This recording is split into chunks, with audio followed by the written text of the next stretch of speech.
Before there were cigarettes, before there were brands, there was the leaf. Tobacco is one of the oldest forms of spirit communication known to humanity. Long before modern times, it was understood as a living messenger, a way for human intention to travel beyond the visible world and return with meaning. In the oldest traditions, tobacco was never a habit. It was a bridge, not something used to escape life, but something used to speak with it. Our ancestors knew breath as spirit itself, and smoke was breath given form.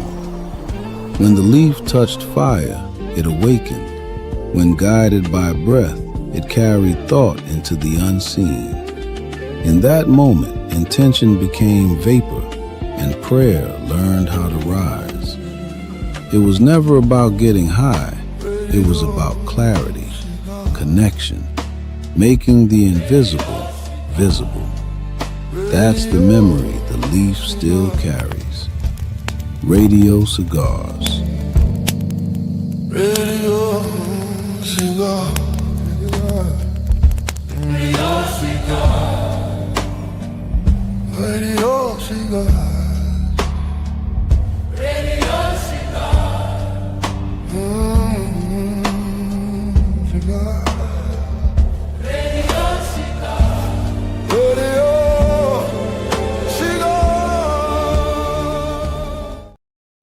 All right, peace to the family out there. We are now starting the show.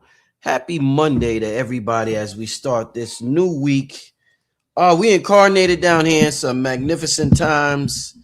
It could be hard for a lot of us. We've all gone through a lot. The show tonight is going to be an absolutely magnificent show. We're talking about celestial beings, spiritual rank, this entity known as Michael Jackson. They're about to come out with a biopic about him.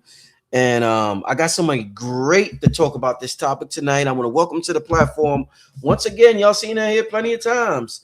None other than Vicki Dillard. Hey, I'm so pleased to be with you and your lovely audience, the family today. Thank you so much for having me, Brother Rich. Indeed. Good to have you back on here. Vicki, you ever seen this book? By the way, family, a quick announcement. I'm gonna start my book reviews up again, family. I just want to make a quick announcement. This is the first book I'm going to be reviewing. Bruce Lipton's The Biology of Belief. Yeah, what happened? I got this background here, so it's like. Oh, okay. No, I don't think. Yeah, The Biology of Belief, family. So I'm gonna give you more information about that soon. But I just want to. I had it on the desk, so I just want to tell y'all.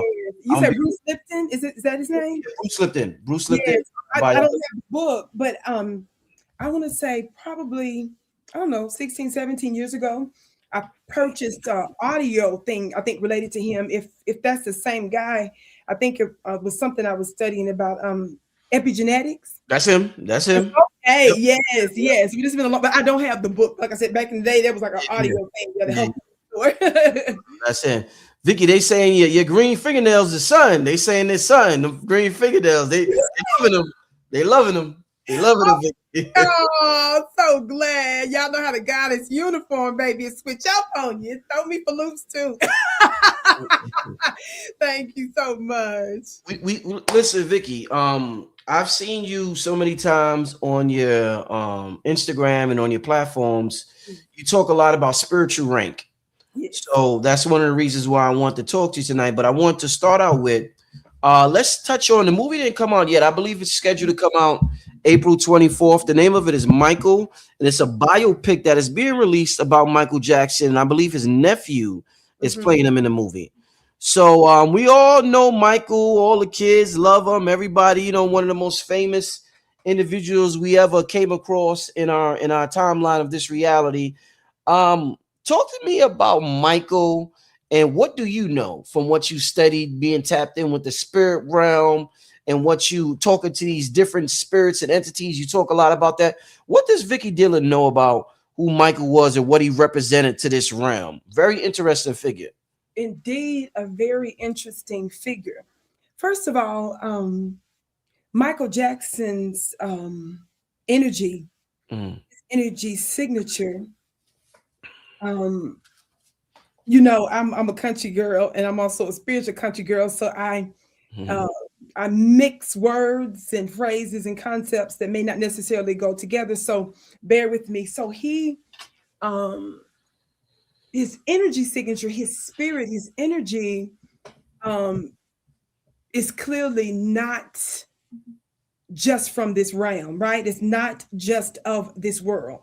Mm-hmm. Not only because of his energy signature, his spirit, his long range power, but even his name is indicative, I believe, and prophetic of his spiritual function, Michael. And of course, in many faiths, many spiritual systems, we are familiar with the term, right? Michael, the archangel, yes? So similarly, in this terrestrial realm, he served as a visible manifestation of what some of us call archangels, that we consider to be celestial archangels, in different sorts of spiritual and religious pantheons. So that's number one. Michael Jackson was extraordinary. I said, Brother Rich, I can't remember which broadcast it was when I was on your show, and I was on there with a lovely panel, but somehow I don't know why we got onto this topic, but for whatever reason, I end up talking about how the power of our words, and our words are spells, and the reason why they teach us to spell is in order to keep us spellbound. And so I don't know if you remember that or not, but for those of you that are listening, whether you heard me say that before or if you're just hearing it for the first time, this is important, related to, in my opinion, Michael Jackson, his spiritual signature. But Michael Jackson is extraordinary because he has an interdimensional spiritual jurisdiction that's very wide-ranging. He has extraordinary rank, and he mixes the worlds. Are y'all listening? So this is why his Sony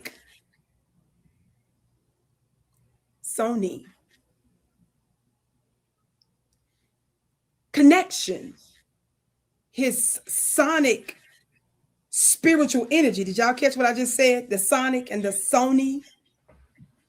Now, why am I talking about Sony? How many of y'all know about his connection to Sony Records?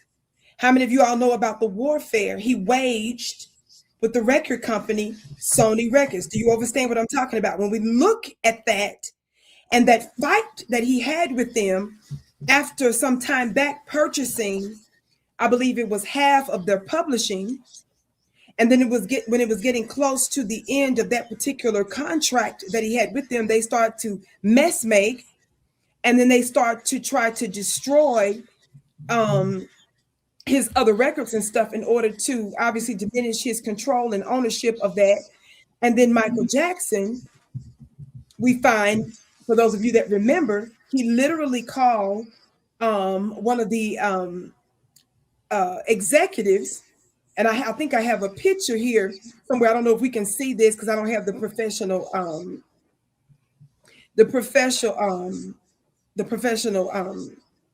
computer image of this, but when he was talking about, how many of y'all remember about Tommy Mottola?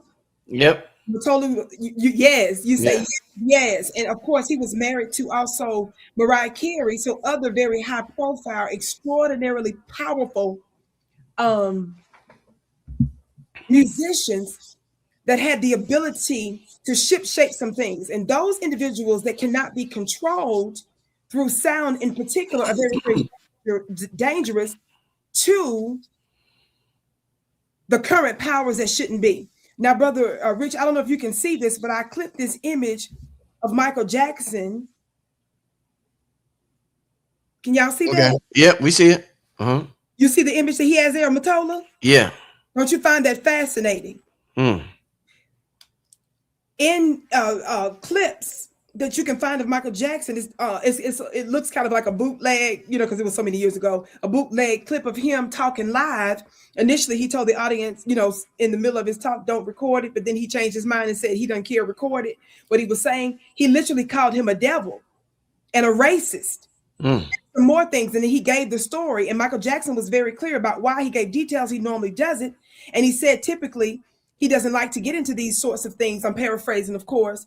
And but he went further where he did something different. He showed up also there to call him a devil. That's very interesting in spiritual language to use, right? But the image that I just showed you was a protest Michael Jackson was involved in.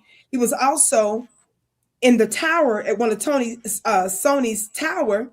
And this is another image, brother, where he protested Michael Jackson. They're calling, said, stop this criminal. And then he showed up also at a different time with, I'm pulling this image up now, Reverend Al Sharpton. If you can look closely at that image, can y'all see there what Michael Jackson is holding in his hand there? Mm-hmm. In the rain with those individuals there? But we find out later also, you see he still got the devil horns. Mm-hmm. Well, I won't go too deep, but there is also a connection that I drew after the recent release of the Epstein files with a man named David Geffen that was considered to be a very close friend of Michael Jackson's, but also was said to be one of the top people on his enemies list. We find out also that one of Michael Jackson's close attorneys ended up being an enemy for the side of Sony as well. And some have credibly alleged, and I use Black scholarship for some of this, even including from Dr. Wesley, that showed that there was definitely a connection, some believe, even with him being deceased. Now, with the David Geffen, there is an indirect connection with even David Geffen and his connection to Epstein, and all of that is interconnected, you see. Now, I'm bringing this up for a very important reason in terms of the sonic, the sound, and Sony. And Michael Jackson being an archangel. There is something to be said by people that have a powerful voice and sound frequency. The reason why I brought up earlier a statement that I made on your broadcast about the reason they teach us to spell in order to keep us spellbound, and the reason they give us rules for English, rules for different languages. Of course, it makes sense to have some rules, right? So that when you're trying to converse and communicate in public spaces, there need to be some basic rules so that we're able to understand each other generally, right? When we're engaged in this transaction, right? That makes sense to a degree, right? But then there's a certain level of control and reason for teaching us to spell that goes beyond that is actually diabolical. And it's meant to prevent us from tapping into portals, Brother Rich, in the celestial and in the subterrestrial realms, you see. Mm-hmm. So because they understand that music doesn't have such rules as spelling like in English, they put certain heads and executives and owners of the music industry. So because they're trying to control this extraordinary spiritual energy that is not bound by grammatical rules, you understand, that you might accidentally, if I don't properly say a sentence, if my subject, verb, conjugation and all that stuff doesn't go quite together, I might tap into, Brother Rich, a portal where I'm violating certain English laws, right? But I'm actually tapping into another dimension. They don't want us to do that. So they make it a rule and they wave their hands to say that's a no, no, no, so that too many people don't accidentally tap into this dimension. But because in music and sound, if you're listening to jazz, yes, if you're listening to pop, if you're listening to country music, if you're listening to any music genre, right? You know it's not going to stay linear. It's going to go every which way. And it's going to do something to you in ways that you cannot articulate. It's going to move something. It's going to shift something. It's going to mess with the atmosphere, with the climate. Yes. And so in order, because they can't control the limitless bounds of sound, I hope you're following me. I'm going somewhere. They then put a head of the music industry. And then they begin to taint it and to contaminate it in order to control the vessels of those that have the most potent spiritual energy, that have the frequency of this sound. So if they don't find a vessel that they can't control, Brother Rich, if they don't find a vessel that's not willing to jump on the agenda that they have in order not to mess with other things, cosmic things. Now I know this deep for some of y'all. I know y'all Vicki, this crazy. No, this is how I summon celestials. This is how I did it accidentally. When you don't find one that you can control. Y'all ready for this? It's so dangerous, Brother Rich, that it's messing with outer space. The sound frequency, the energetics of music, the energetics of word and vibration and frequency, and this is what they will never tell you, is so potent and so dangerous that they have to do everything that they can to control the sound because they're making mischief, Brother Rich, out of space. Do you know that our government just a few years ago solidified that we have, what is it, a sixth branch of the military? That's the space military branch now. Of course, we know they've been out of space with the extraterrestrials and all that other kind of stuff they've been messing with out there, satellites and all that. But I'm saying it's been made formal. You understand? Mm-hmm. There is something that we mess with in the other worlds, in the other celestial, with the other celestial bodies and planets that they don't want us to know about. And how do I know? Because not only was I taken up at one time, they came down, you understand? And they can be summoned from long distance. So this is what my spiritual rituals ended up causing me to experience, brother, when I talk about how the thing that you do frequently, I said this for years, is you set a frequency when you continue to do something, a certain spiritual practice, how often you frequent something, you begin to set a frequency. When they came down, I don't often share certain spiritual experiences because I'm forbidden to publicly, and others I'm allowed to say in certain environments. But this portion I've shared publicly before, and I'm going to give you one example. May I do that quickly before we move on to the next one? And I'm talking about Michael Jackson's The Energy of Sound. Watch this. So I was engaged in a very strong spiritual prayer, intense meditation, Brother Rich, almost 2 decades ago, right? And it was so intense when I pulled back and got quiet to be still because I felt like I was supposed to stop. In my prayer room, like a drop, like a backdrop came down. My room filled with angels. I wasn't asleep. I was actually standing. I was pacing. My room filled with angels. Most times that I've had experiences, these beings don't come with wings, but these had wings. But they were standing there, and I've shared this before, wing to wing. And as I was decreeing, they had legal pads in their hands, Brother Rich. Writing down what I said. Yeah, taking notes, taking command. Now I'm bringing that up because that was because I summoned them through a particular sound that I was engaged in. Do you understand? Similarly, and even more widespread, was the power of Michael Jackson and others that are similarly situated, like the Mariah Careys, who tapping into something that seems like it's just music, right?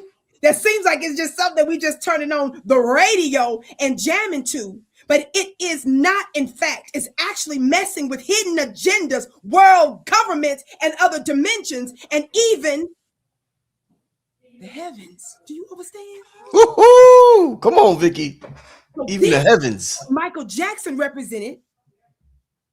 And with that comes money, Brother Rich. With that comes influence and the power to magnetize the masses. Do you understand? So this, along with those other things, is what they were after. You understand? So I'm going to stop there and let you go further and ask the next question because I've already said quite a bit there. But this is what I want us to just kind of paint a little bit of a picture that this archangel, Michael Jackson, was not just a regular quote unquote musician. What I've come to know is that your sonic sound frequency, which is not by accident that he was having this warfare with Sony, it's connected to that word sonic. Right. It's no wonder that that was playing out in the natural, and that was something I believe that is extraordinarily dangerous. And in fact, doesn't he have an album that's kind of dangerous? I didn't mean to say it like that, but that was something that he represented that would infuse itself through our airwaves,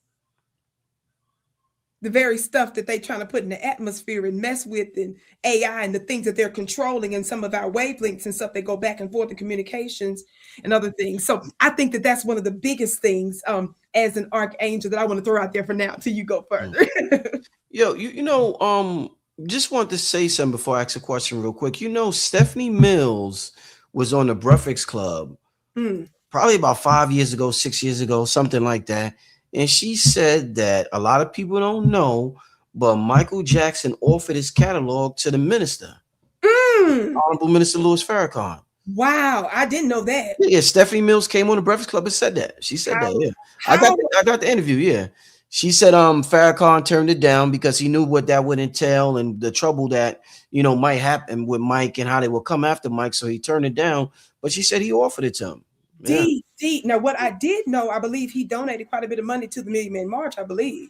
Yeah, I heard about that. Yeah. Yes, and some other such things, and so which was extraordinary. But Michael Jackson, when you look at that clip that I was referring to now, Tola and calling him a devil and a racist, you got to really watch it. It's very short, but he was not. I mean, I can feel him on the back of my neck, that energy, while I'm talking to you about that right now. And can I say something to you before you get to me? Because people don't know how Brother Rich, he is very spiritual. He is not going to be giving you weeks of notice, baby. Oh man, step in at all times, baby. Got to be, yeah. Gotta be, baby, because he don't get out like that. But look, with that being said, I mentioned that because you didn't know when I did my ancestors webinar. Among other things I did recently, I did a 2-part series, extraordinarily powerful. He was one of the ancestors that came to me. Ooh, yeah.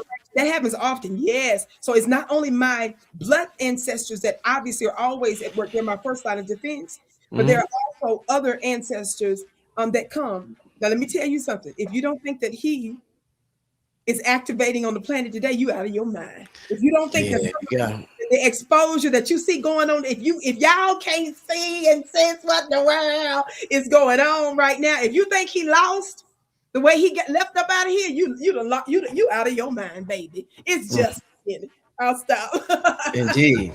Well, let me ask you. We're talking about this name Michael, and everybody has heard about Michael the Archangel, and there was a time, I believe it was the 80s, where so many Michaels came on the planet, incarnated on the planet at the same time, and they became enormously famous around the same time. So we had Michael Jordan, the greatest basketball player that many people would say of all time. Michael Jackson, the greatest singer, entertainer of all time, a lot of people would say. Then we had Michael Tyson. One of the biggest, he was at one time, he was the most feared man on the planet. When you mention the name Tyson, everybody's like, oh shit, Mike. So what do you think? What message do you think this energy that we know as Michael was sending the planet, where out of nowhere all these Black Americans named Michael became these enormous superstars? What do you think? Was there anything more to that than what we know? It goes back to the jurisdiction, but that energy in all of those different spheres. Notice that those are different spheres, right? One that seems to be athletic, but one could connect that actually that energy of the Olympians, if you want to go there with the Mike Tyson energy. You understand, with the athletes. So that's just not even, believe it or not, it's not just sports. As it relates to that, there's that Olympic, ancient energy that goes with that as well, right? And of course, as you just mentioned, the same similarly with sports and with the basketball, Michael Jordan, and of course music with Michael Jackson. I believe actually the name itself is a code and a sigil. And I believe that when it is invoked and when it is written, it both summons energy and it arranges it. Wow.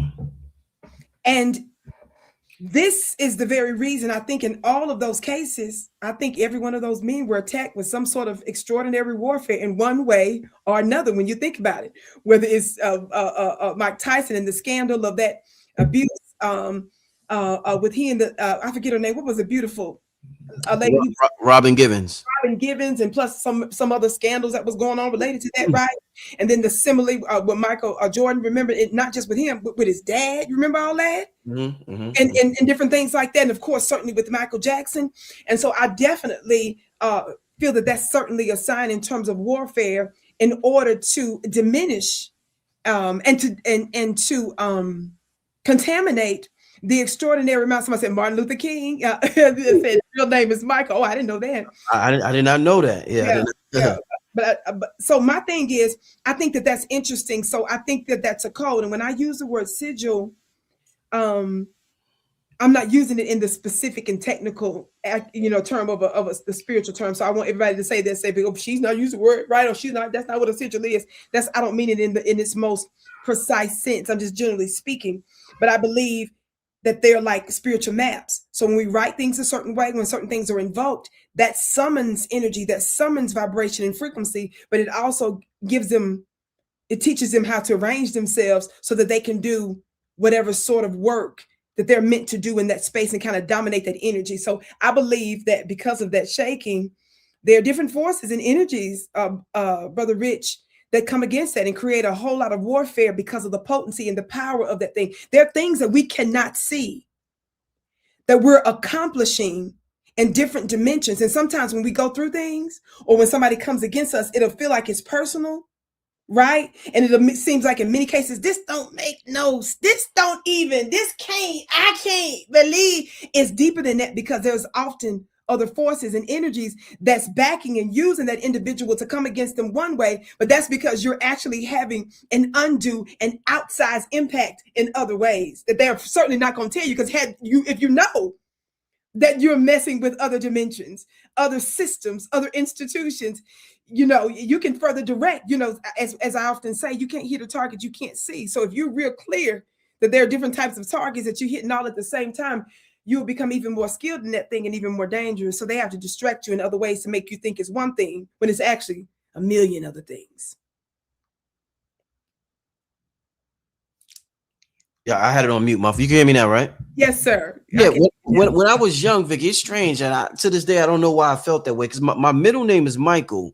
And when I was young, for some reason, I wanted to hide that. I didn't want anybody to, I don't know why. I didn't want anybody to know my name was Michael. And I just didn't talk about it a lot. And as I got old in the spiritual community, I heard all this stuff about Michael the Archangel. And I'm like, my middle name is Michael, but I have no idea what the connection is. But for some reason, I just wanted to hide it when I was young. Real weird. To this day, I still don't understand that. I really don't. That's beautiful. But, I kind of like that idea, to be honest with you, because, with the middle name sometimes, which is not typically often used, but my grandmother, for whatever reason, she would always call me by my middle name. Nobody else in the family would regularly call me by my middle name, but my grandmother used to do that. But, sometimes that's a part of your energy signature, your middle name. But that too, Brother Rich, has to do sometimes with your hidden power that remains veiled. Baby, huh? That's yes, baby. So sometimes you're able to move in ways maybe that's not always obvious with that first name, baby, but in that middle right there, it's powering some things. Vicki, how does this spiritual rank go? Like when we talk about spiritual rank and we talking about a hierarchy and celestials, give us a breakdown. Like I know a lot of people want to know how this goes in the spirit realm. I love that you said that. Now I'm gonna say this, and this is something that you can easily, what I'm about to say, is something that you can easily find. But I'm going to, which one am I going to start this with? I'm going to start this when you talk about rank. I want to say something that might surprise a few people, and maybe not. But I'm gonna say it like this. We know, before I read this quote, okay? We know that somebody just said the era of Michael B. Jordan. I love that. Excellent connection. I am on a spiritual family, and I am with my spiritual family. So yes, baby, y'all are tapped in for real, for real. That's powerful. But listen to this. So this is something we can easily find, right? So we know that there are different spiritual systems, right? So whether we're talking about the Orishas, with the Ifa, whether we're talking about multiple different ATRs known as African traditional religions, whether we're talking about indigenous religions, even throughout the Americas that are quote unquote not technically considered to be African, even though we can use the word African in different ways, whether it's African meaning from the direct continent or whether you're talking about Africa. And some people use the sense of our cosmic lineage is what I call it, that has to do with the darker people of the planet, the most melanated, the Black. So there are different ways I believe that we can use the word African, but I won't get into that. Or whether you're talking about Kimbanda, that has to do with some of your Jiras and your Eshus, or whether you're talking about your Abrahamic religions, obviously that has to do with Judaism, Christianity, Islam, whether you're talking about your root workers, right? Whether you're talking about a whole host of different spiritual systems. I hope it's too many to describe here, right? So nobody feel offended. Mm-hmm. There's typically a general understanding, and there's an order and a hierarchy and a rank and a chain of command in each of those, right? Mm-hmm. Different pantheons of spirits and energies. I show respect to them and I honor them. Yes, and I want to take the moment now, even as I'm speaking to you, showing honor to each of those divinities, those energies, those spirits, those deities under whatever name. Yes? Mm-hmm. Mm-hmm. But typically speaking, we're used to terms related to, and I just saw your post not too long ago before I told my manager about it, that has to do with basic angelic orders that typically deal with, and I'm looking at some notes here because I want to say something real quick, and then I'm going to change up how I'm going to do this. That deal with, for example, the archangels. If we're dealing with the archangels, listen to this, and different ranking, it says here how the rank here, archangels, which means chief or principal, right?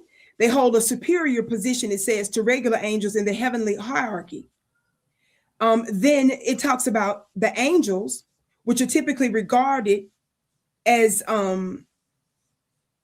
which section was on? Okay, that was the angels, the archangels, yes. So then you have your angels that typically are those that are underneath them. Then you have those that include the higher ones that have to do with the seraphim, mm-hmm. the cherubim. Then you have to deal with principalities and powers. And actually, in some systems, they actually consider the archangels to be a part of the lower third of different groups. So you have those typical names: seraphim, cherubim, powers, principalities, archangels, angels, and others, right? 7 typically, 9 typically, numbers like that.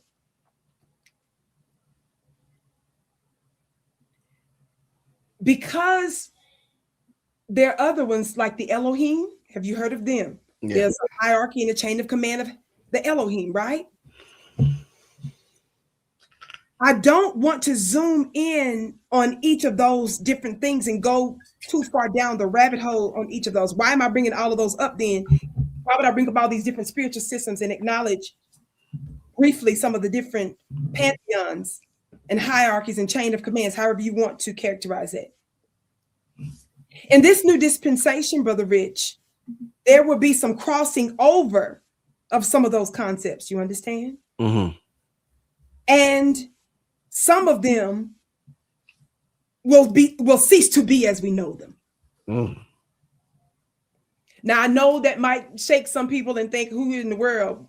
I'm telling you what I know. There, in the sense that I'm going to talk to you about right now, I'm going to just float a balloon, and I want you to listen to me. You know, I love the Sibyls. And they, this is a part of the assignment when they came to me covertly through a prophetic word from a text from Jeremiah initially, when a prophetic lady was sent to my home as a girl in Mississippi. And over time, they came to me in multiple manifestations and in physical manifestations that it was them, and further clarified their role in my life and the work that I'm doing today, right? And I'm 47 years of age. They came to me as a young girl. So decades ago, listen.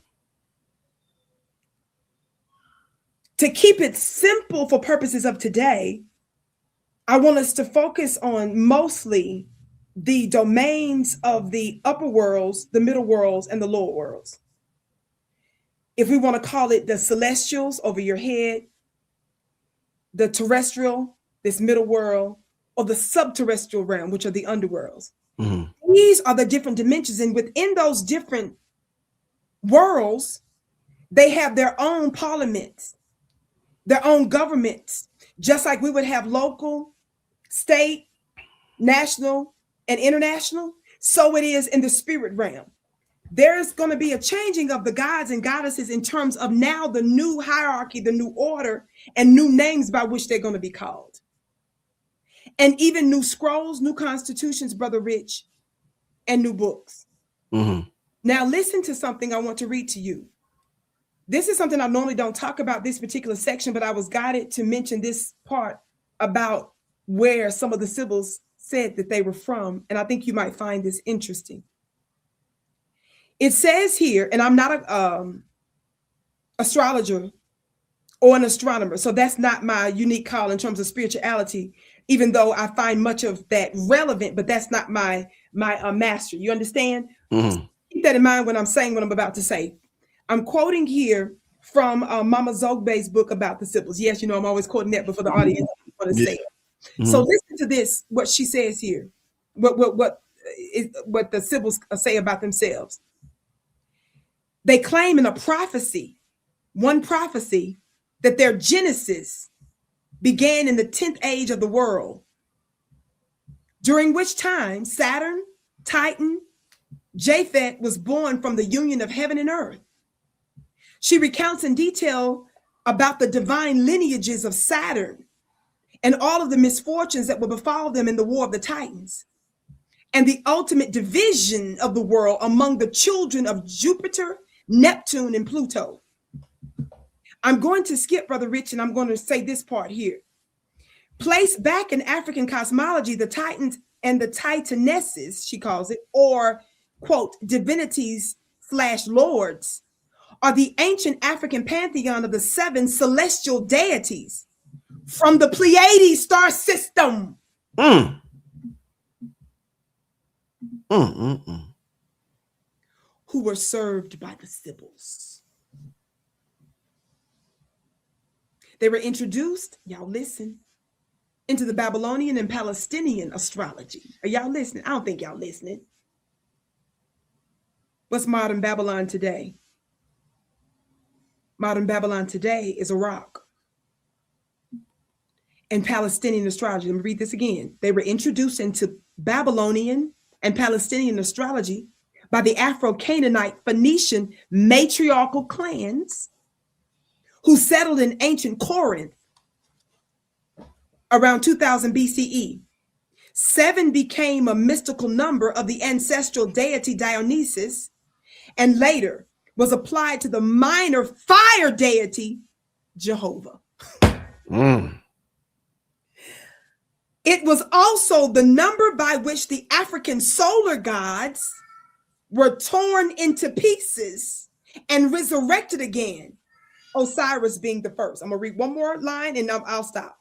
The division of the world, and that's in quote, was believed to be the making reference to the fall of the Tower of Babel in ancient Babylon, resulting in the rise of a second Egypt, Persia's modern day Persia's modern day Iran, and Medina, Ethiopia, and later Assyria, Macedonia, and then Rome. It appears to also be making direct reference to the fall of the African matriarchies, resulting in the rise of the patriarchs and the subjugation of African female spiritual, listen good, and the subjugation of African female spiritual and political power, creating a permanent division of fragmenting of the African Sibyls. Now, why did I read that? I was floating different balloons because it invokes, to a small degree, current astrology, yes, with those names that I mentioned. It goes into different mythologies. It talks about the Titans, yes. Then it goes into the minor fire deity, Jehovah. Then it talks about the Tower of Babylon. I'm bringing this up because I'm trying to show you that there is this intermixing of the celestial, terrestrial, and subterrestrial realms.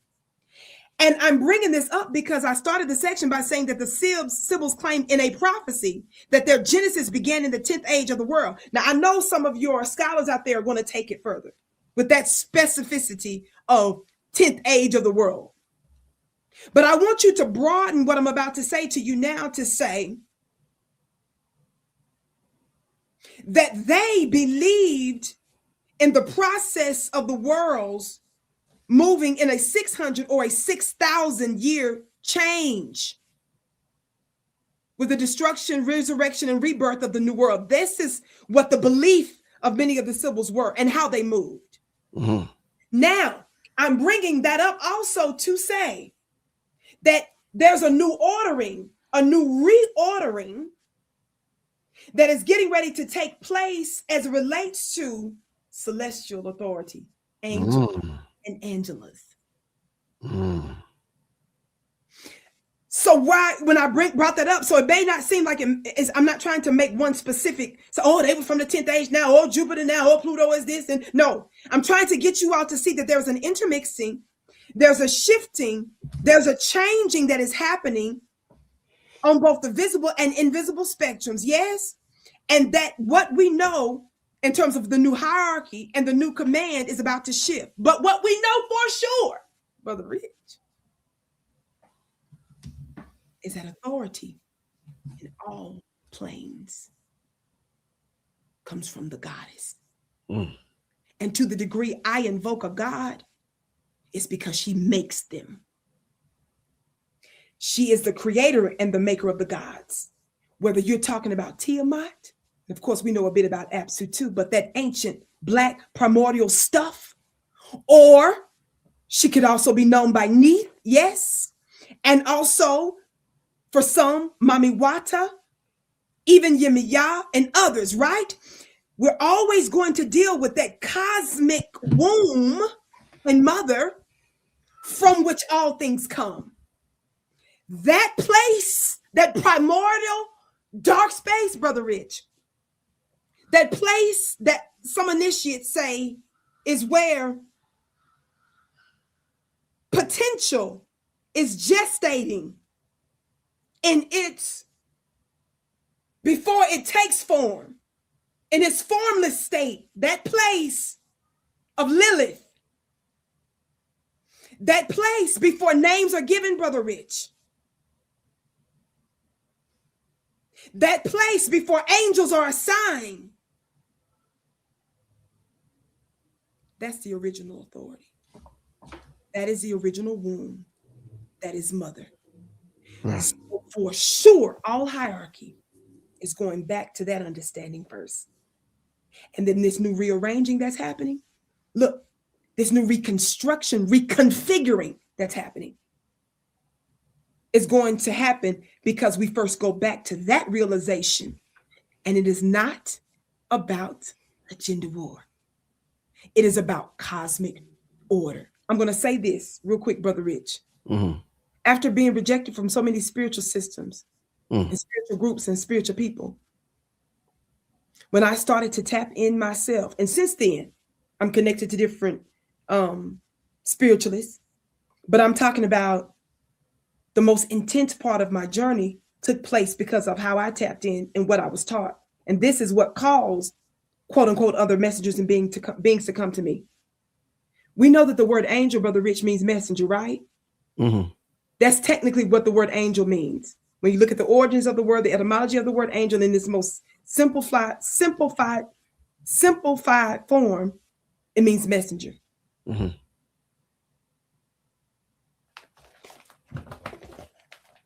Messenger, one who bears a message. Because of my teachings, a good friend of mine, not too long ago, and I shared this with one of my offline webinars, introduced me to a brother. You may know him, Brother Rich, because you're so tapped in with all the conscious history and community and stalwarts. And I know I'm going to mess up his name. So y'all forgive me in advance. But I believe it's Dr. Mahinga Isha Kamusa Barashango. Do you know who I'm talking about? Haven't heard of him, no. Yes, sir. spelled, last name is spelled, and for those that want to look, that know who I'm talking about, spelled, and you can look this up later, Brother Rich, Barashango. He passed away, right? That's an older gentleman. Yes, sir, I believe he did. Dr. Parashung. Yeah, I know you're talking about. Okay, yes, sir, him. Yes. Again, I'm full disclosure. Like I told you, I was not familiar with him. I told you because of my teachings, a close friend of mine sent me something from him, and she was screaming and hollering and said, "Girl, this is you." Damn. This older lecture, guess what it's about, Brother Rich? Are you What? ready? Yeah. Because I have a calendar that's called the angel calendar, all this kind of stuff about the female archangels. The counterpart, some of them to the they have twin flames to the archangels. Watch this. The black woman was the original guardian angel. You ready for this? It was such confirmation. Y'all ready? This is also an image. What I'm about to show you. This image I'm about to show you. This image I'm showing you from my phone, but it also can be found in Mama Zobe's work as well, and other places for full disclosure. But I want you to look at it. Hopefully you can see it here. Look real good. This image that you're about to see. How many of you all are normally used to seeing statues and images of Archangel Michael, right? When he's defeating the devil, right? You know I'm talking about, those statues? Yep. Where he's doing that. This image that you're looking at right now, I want everybody to look as closely to the screen as possible. I'm going to put it up as close as I can, okay? Look as close to the screen as possible. Can you see this on my phone? Yes. Look closely to what this angel is killing.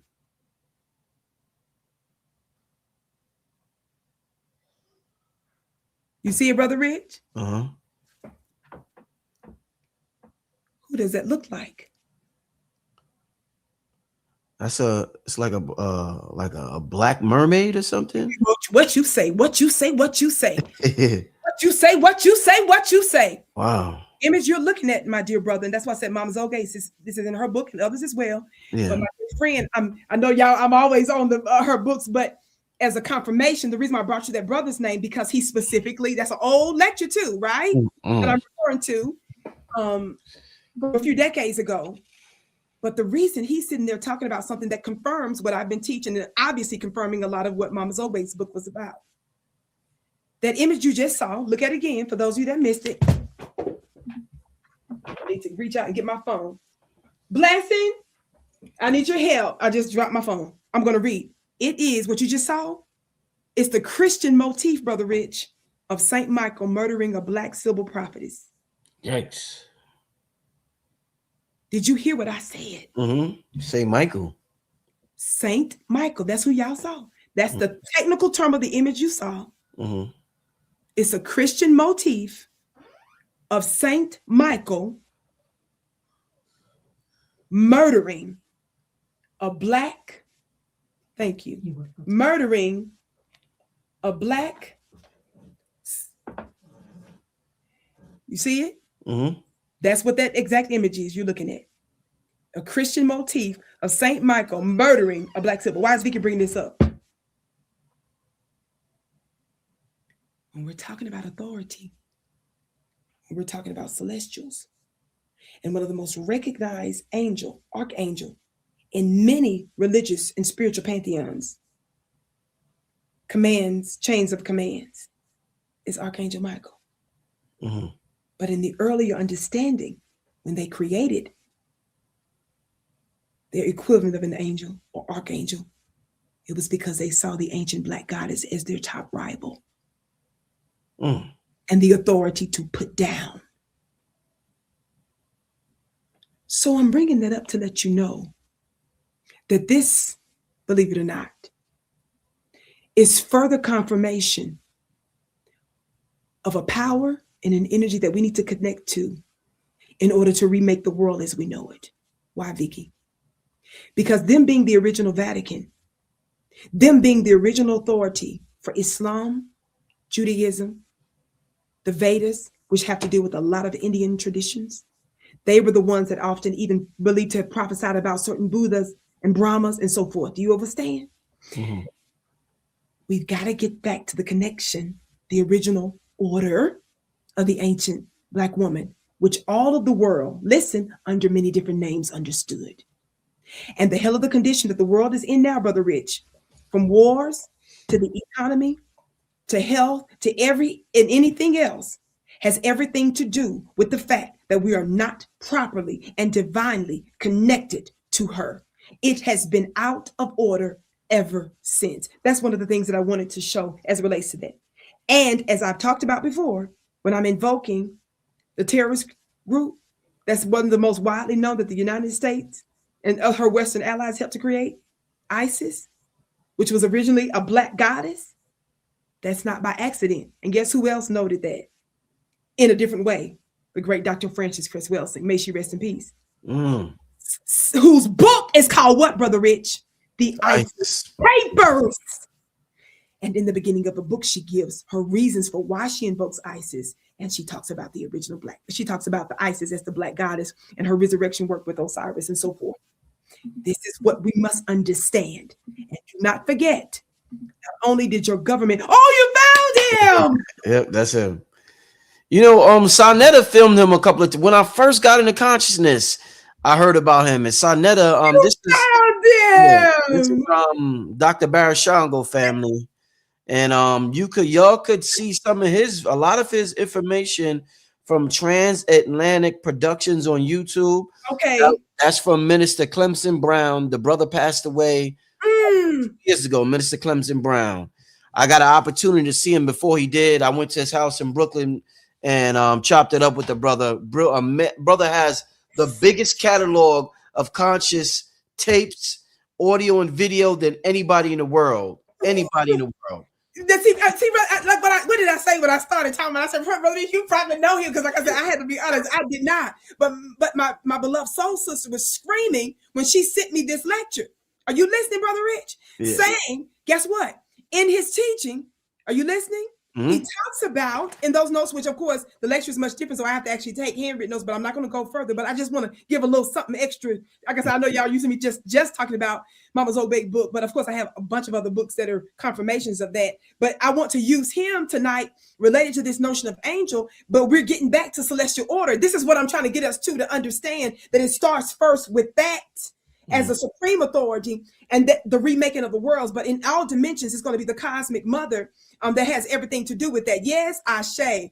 But this, he says in that lecture, he talks about that it was a black woman from which the world got this whole notion of angels from in the first place. She was the original angel. And he talks about the fact that her power was so extraordinary in terms of who she was as a conduit on earth, that in England, all throughout England, France, he says, Italy, Russia, he talks about even the Americas. You understand? He talks about everywhere on the planet, but I mentioned those specific nations, including the Americas, because he specifically invokes those in that lecture. He says, when they pull up the tombs, Brother Rich, when they open up the graves, when they dig up the graves, they find folks that are, especially the royalty and other high, those that are higher in society, the elite, so-called, as it were, royalty, priest, and other such individuals. Guess what he said? They were found in their tombs throughout the world, in fetal position. In their hands were images, dolls of the black woman. Whoa. Because she was believed, because she was known as their first heaven. Because of the womb you came from, that was their original notion throughout the world, what heaven was. Right. Because heaven was the greatest place that they ever known to be, because when they were in their mother's womb, of course, all needs were met, blah, blah, blah, blah, blah. He gets into that. But he said it was ancient beliefs. He said for thousands of years throughout the world, which is why when they dig up the graves, that's who they're clutching, the ancient black woman. But they believed it was by having her not only in life, but in death would allow them to pass over. So that's how they got the term angel. He said that's where it originally came from. And they gave messages that they deemed important. And they said that she was known also with the word message, their connections with other languages to the word genius. And of course, he connected that to even the word genies. Mm-hmm. that they were all considered to be, because she was served as the inspiration Mhm. for most things. So Mhm. they believed because she was a messenger, gave a vital information, they considered her to be a messenger with a message, which is where we get, which is what the word angel means. And then he goes further in other languages, genie, genius, so forth and so on. He says that so powerful she was that that's why they did not even want to be buried without her, because they believed that she allowed them to pass into the afterlife. This is what was believed to be the case, and not only in this world, but that she was a cosmic connection to other worlds as the original angel. We got to start there when we're talking about angels and angelic order, Brother Rich. Wow, that is wow. You ain't playing tonight, Vicki. You ain't come to play tonight. Vicki did not come to play. This is serious, but it's only on a Monday, and she doing only Monday. It's a Monday, Brother Rich. This a good one, y'all. This is a good one, y'all. Let me ask you this, Vicki. All right, let me have a great, amazing conversation. Let me ask you this. Yes. When you talk about celestial beings, a word that we hear about a lot on social media right now, that's probably used so much, is chosen ones. Is there a connection between the chosen ones and celestial beings? Are they one and the same, or is that something totally different? I haven't thought about it, to be honest, in that specific sense, chosen ones and chosen ones being angels, but we've certainly heard phrases about someone being angels on earth. Mm-hmm. But I do believe that there is something to that, because there are certain African systems that they consider certain. I'll say this. Well, actually, I won't say that. There are certain African systems, spiritual systems,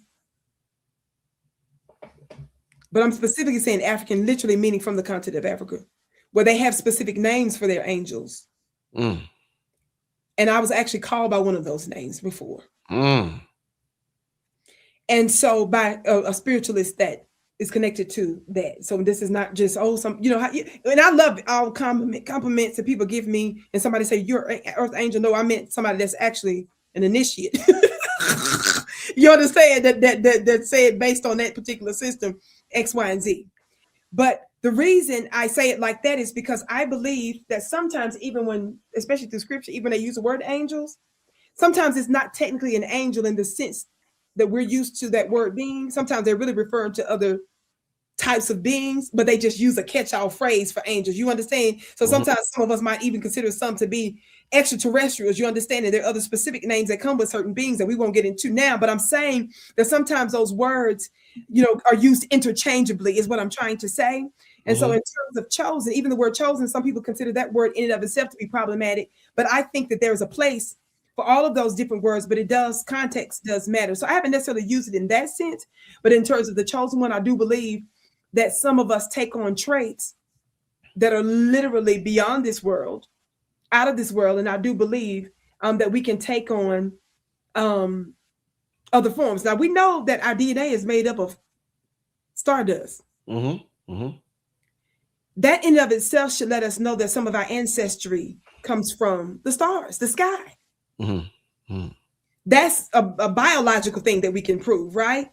But there's also a spiritual thing that's connected to that reality. Now, I'll say this too, as it relates also to the Black woman and a level of authority. And again, this is not a gender war. Can I emphasize that? I can't emphasize that enough. This is about cosmic order. This is talking about the portal. Remember, even in ancient times, there were always kings, there were always emperors.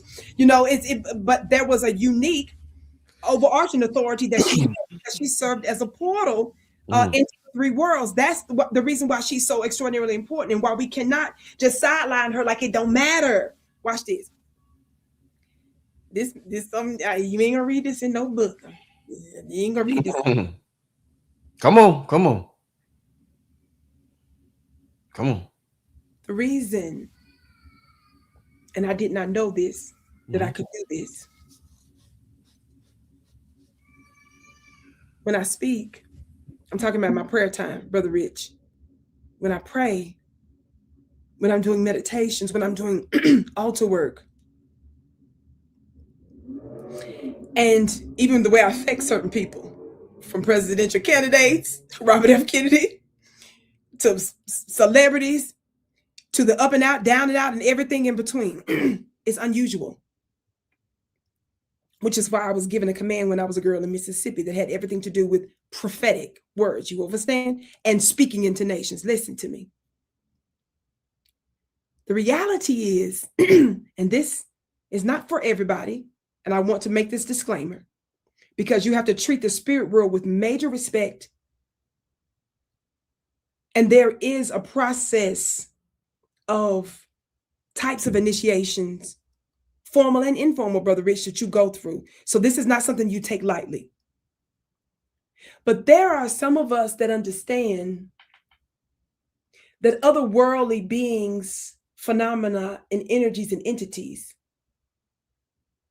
don't necessarily mean they outrank us. And what I'm about to tell you is this. As when I'm speaking, when I am expiring certain words, energetic frequencies, I'm spiritually configuring through my declarations. Sometimes, Brother Rich, my encounters with some of these angels came to be because I made them. I just said something right there. What do you mean by you made them? Explain that. What do you mean? The message, the configuration, Mm-hmm. the words Mm-hmm. that I was speaking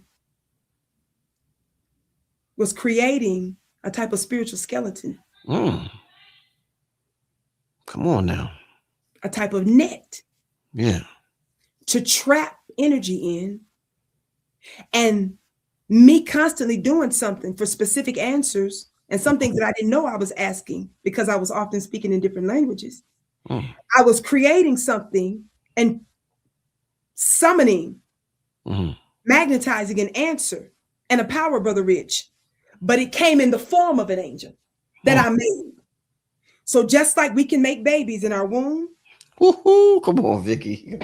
What you talking about now, Vicki? What you talking about? Indeed. And when Yo. we Man. consult no one to make a leg. We consult no one with the intelligence to make a heart and a liver. But the womb knows what to do, Brother Rich. Right. So it is that there are some of us that are moving and take our spiritual lives so seriously that when we're speaking, when we're doing our altar work, we are creating, we're manifesting something to the point that it configures in a being and comes to me as an answer, as a message, as feedback in the form of a body. So my message is that I release makes a messenger. Now, I know that's a bit esoteric, Yeah. but that's the reason in my prayers they came wing to wing with legal pads to receive the command that I was saying. You understand? This is important to understand because that means we have cosmic powers to remake our realities. And it is why you can find no spiritual system, no major religious system that does not put an emphasis, Brother Rich, on sound, singing, mantras, prayers, scroll, written word. None. You don't find that because that is the one thing that all of them in some way, form, or fashion, written, oral, or otherwise, right, that they have in common. And even with the ATR religions, especially the Black ancient spiritual systems, we have a unique way of preserving our powers. And that's through what? Oral tradition, which is extraordinarily powerful and even more potent sometimes than just the written, even though written is powerful because it grounds the powers. But the oral infuses the air. It's airborne. And it's like tantamount to a type of kamikaze weapon. One of the kamikaze weapons, Brother Rich, is known as a loitering missile, a loitering munition. A loitering munition, Brother Rich, is not just a regular weapon. It's a weapon that's suspended in the air. And it's good for intelligence, reconnaissance, surveillance. But the loitering missile, Brother Rich, can remain airborne, undetectable for the most part, concealed, and then it can be released at a certain time for certain reasons. It can also, like other weapons that have a permanent like trajectory and destination, it can change midway through the mission. It can adapt, Brother Rich, and it can remain airborne. Likewise, so those oral traditions sits in the atmosphere. And don't forget, it was believed that our ancient civil mothers were immortal. And one of the ways that they were immortal, the ancients said it was because they were in the air and served as the energy of the soothsayer and omens. I'm bringing that up for a number of different reasons to say that even in the word material, the material world we're in, you hear the word aerial in it. The material comes from that space. I know I'm kind of going a little deep here. I'm about to stop, but I'm just trying to make the point that the things that we see and the things that we bring to us, even cosmic messengers, you came to me in some instances because I made you. And this is our power for some of us. And we're actually more than what we think we are, Brother Rick. And that's important to say. One final thing I want to say. Can I say this real quick? I want you to see it. I'm going to make a point here. I shared this secret with my students in my latest private webinar, but I'm going to share it with you. Have you all heard of this brother here, Thelonious Monk, a jazz player? Yeah, Thelonious Monk. Yes, brother. Did you see his picture? Oh yeah. Oh yeah. Oh Y'all see him? Mm-hmm. I want to read you something that Mama Zobe says in one of her writings here. Can you listen to this? Yes. I'm going to show you about manifestation of deity. You ready for this? What she says? Y'all, Yeah. I'm scared y'all ain't ready. No, come on, man. Remember, we're mixing concepts from sound, cosmic, celestial, yes, to the manifestation of different phenomena. That image you just saw, which says figure 2 here, African American blues was loved around the world, it says here. It's considered to have its origins from the, what does it say? Mournful crease of a depressed and enslaved African people, she says. Y'all listening? However, Black jazz, often ignored by the diaspora, is the existential expression and the mournful and joyful cries, you ready for this, Brother Rich? Of the African deities. She's saying that's one of the ways they manifest the deity. As expressed through the genius of this pianist. Help me pronounce his name right. Thelonious Monk. Thelonious, I keep messing it up. Thelonious Monk.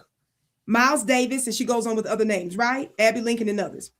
It was this jazz music in particular that was preached against during the turn of the century as what? Satan's music. Y'all remember hearing that? She says both Black and white Christian evangelists tried desperately to keep it off the American airwaves. Yeah. What did I say there? Keep it off the what? Airwaves. But listen, Brother Rich. Airwaves. What is rarely mentioned is that it was this music that saved the suffering souls of Europe during Hitler's Nazi Germany. How? Come on. His propagandist, General Goebbels. How many of y'all remember hearing about the propagandist Goebbels? He, quote, deliberately piped Black jazz throughout all of the airways in Europe, thinking that the people would despise it.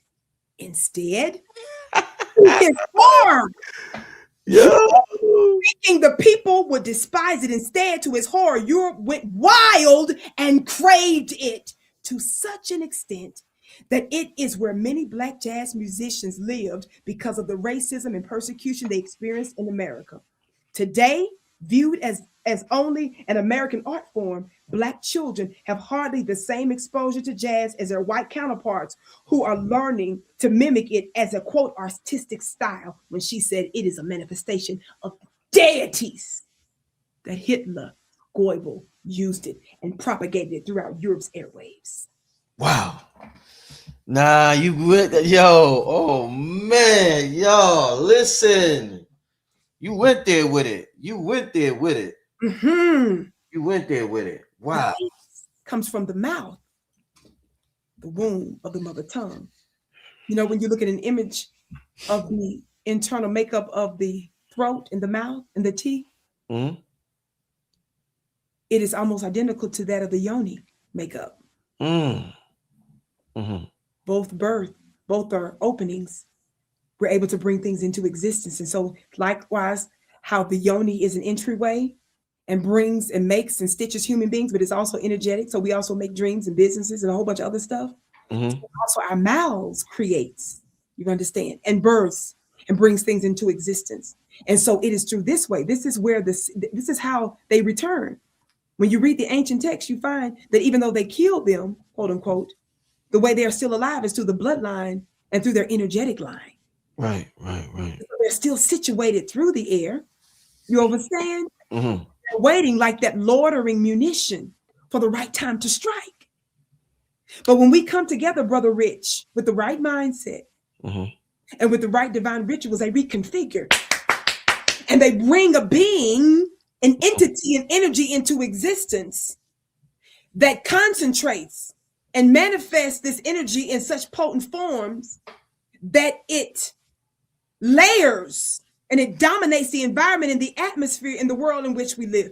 We're way more than what meets the eye. I'll stop there, but I thought that was an interesting something to add to this as it relates to how the deities manifest, even through the airways, using the specific example of Hitler and jazz music. You know, it's because you when you talked about that, you reminded me. You said something about creating angels. You remind me of something Brother Panic used to talk about. Have you ever heard? You ever heard of that, brother? Oh yeah, definitely heard of Brother Panic. Yeah, he was a student of Bobby Hemmett's, and he talked about that. Beautiful. And powerful brother. And in fact, one thing that Bobby Hemmett touched on, since I mentioned Bobby, one thing that interacts with the airwaves, Vicki, that I've been telling people about, that the occultists and the people that practice this magic are into, is the cigar. The words right out of my mouth. Is the cigar. How did you start it? Come on now. Now somebody, elder had sent me this about the cigar and about tobacco and certain things he wanted me to know about it. Let me read this to you real quick. Oh, yes, this is powerful. And I've been telling people about the profound experiences I've had. I said Vicki, some matter of fact, we talked about it. I said Vicki. I said, don't play with me. I ain't gonna say what I use it for, but you know what it was, right, Brother Rich? I told you. And it was off the chain. These are how revelations come. Let me read this to you real quick. Please, yes. All right. Shout out to the elder who sent me this. Indigenous American elder sent me this. Black indigenous brother. This cigar is a small ritual if you let it be. Before you light it, pause and set an intention. In ancient spiritual logic, intention was not considered an abstract thought trapped in the mind. It was treated as a subtle force around us that could be shaped, carried, and delivered. Breath, which is intention in motion, is the first step in this process. When a person focused their will and exhaled deliberately, that intention was believed to leave the interior world and enter the outer one. Tobacco adds density to this act. It gave breath weight, texture, and visibility, allowing intention to cross the threshold from thought into form. That's why rituals emphasize blowing smoke rather than inhaling. Fire is the catalyst that transforms the plant into the carrier. When tobacco meets the flame, it is not simply burned, it is awakened. Fire converts the plant's material body into smoke, a substance that is neither solid nor empty. Breath and moisture that comes from your tongue gives the smoke a slight vapor-like behavior that occupies a liminal state hovering between matter and absence. In this in-between condition, it is believed to be readable by spirits, ancestors, and forces that do not interact with dense physical forms. So these spirits that don't interact with physical forms, Wait a minute. Gotta hit the gavel. that is infused with your intention, Vicky. They read it. You know how like we read a book, Vicky? You know how like we read a book? They read it. Yo. Just, what more said? The human exhale shaped the smoke, directing it outward with purpose. And I'm going to skip to the last. This is why intention has to be clear. Come on. Before the tobacco is lit. Woo, man, that was deep. Man, this is beyond. Man, Powerful. that wasn't no powerful. You was playing with that. That ain't even the right word. That was powerful. No, that's not the right word. That's not even some cosmic stuff right there, Brother Rich. That was. Let me tell you something. I told my students the other day. You know, there's an ancient text that says that my tongue is like the pen of a ready writer. Have you heard that phrase? So I said to them, if your tongue is like the pen of the ready writer, what's the tablet we're writing on? If the tongue is the pen, we're writing on air. Air. There you go. Wow, I like that. So if my tongue is like the pen of a ready writer, the air. When we're speaking, we're writing on air. And did you just say that the smoke? Yeah. To make it visible to these. Give it density and stop. Yeah. Ain't that something? Well, this is our technology. This is our technology that has been poisoned.